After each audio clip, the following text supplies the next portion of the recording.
Welcome back.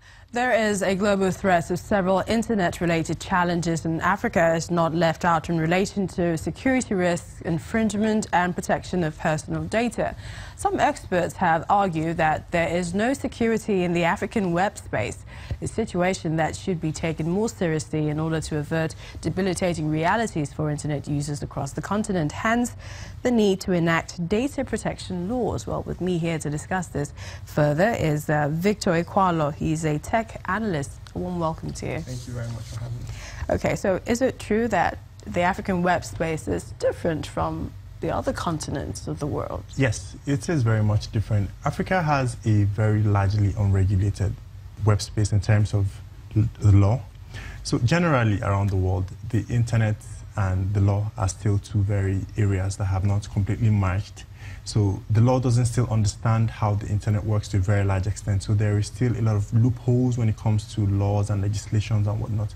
But these things are predominantly bad in Africa because, I mean, we still don't even have a grasp at all of how it works.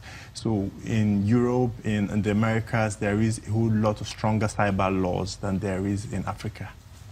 We also know that the internet security is generally becoming a top priority for businesses as well as government. And, you know, with the internet filled with the many scary updates, is it possible to have good internet security considering the existing laws that we have? Internet security is going to be a myth of sorts, because the internet as a tool mirrors human nature to a very large extent.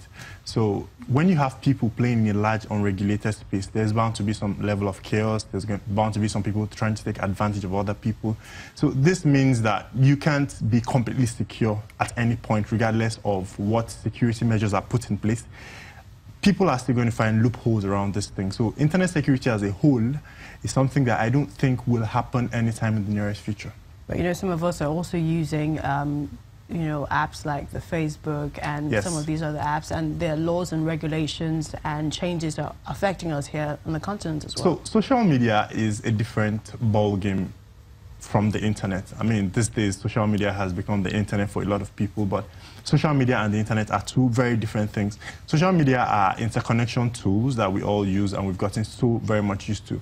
And social media is a lot more worse in terms of its privacy invasion issues than the whole internet as a whole, because social media platforms and tools, as we know it these days, is managed by a group of people, companies in Silicon Valley and whatnot. Yeah, and like you said, some of these regulations affect us because, I mean, we don't have anything in place to buffer the effect. So whatever is decided there comes right down, funnels right down to us. A user is faced with a situation where he or she has to willfully hand over their privacy to companies in exchange for free services. What model would you say is best? So as long as social media is free, as long as these internet services are free, you are going to pay for them with your data. So the only time it's going to be different is when we start paying for social media, when we start paying for Facebook and the whole tools we use, free now. Because these companies have to keep the lights on, they have to pay staff, they have to break even, they have to make profit. And the only way they do this is to sell your data to advertisers. Mostly that's the model they know, and that's how they are able to give you these things for free. So while it's still free, this is not a thing that is going to happen. So when we begin to have the conversation around, oh, complete data privacy is when we begin to pay for these things like actually dollar money monthly or weekly or annually as it may be, to pay for subscriptions to get online. Talking about the average internet user, most things appear to be on the cloud. How is one protected? Okay, so cloud computing is one of these double-edged swords. So it's one of the most beautiful things that's happened to IT as a whole, but of course it still has its own downsides. Now, cloud computing ensures that you don't have all the unnecessary hardware, the big memory spaces and whatnot. If not for cloud computing, this area will be filled with so many things, but yeah, it's good, but it has its downsides, which are the leakage issues, which you have the infrastructural issues and whatnot. Safety is a concern that is not completely encapsulated in a lot of things for the average user. Because the truth is, for some cloud platforms, there is still no user agreement that says, okay, who owns the data? Is it the user or the company that is housing this data? There is still no agreement that determines the owner. Okay, so they're keeping it for you. even if for a fee. But who originally owns this data? Because they're housing it and you put it there. Do they have a right to distribute your data or not? This has not been wholly agreed on. This is not a thing. There's no concrete model around this. So for now, we're still playing on the outskirts of all these rules and privacy issues. All right, we'd like to thank you so much, Mr. Ekwado, for coming on the program. Thank you very much for having me.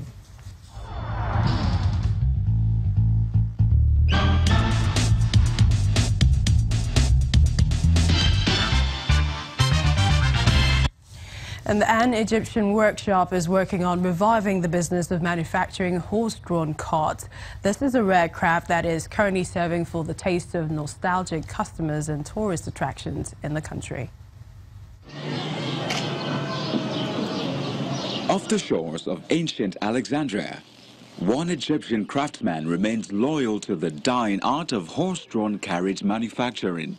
The workshop, owned by Ali Gabir, used to be Egypt's main hub of carriages, priding itself in building the carts of late King Farouk. Overcrowded with dusty parts and primitive machinery, the workshop still builds custom handmade carriages from scratch to nostalgic customers and tourist attractions. King Farouk's carriage underwent maintenance by my grandfather. This job has art and has beautiful things. This is why I am holding on to it.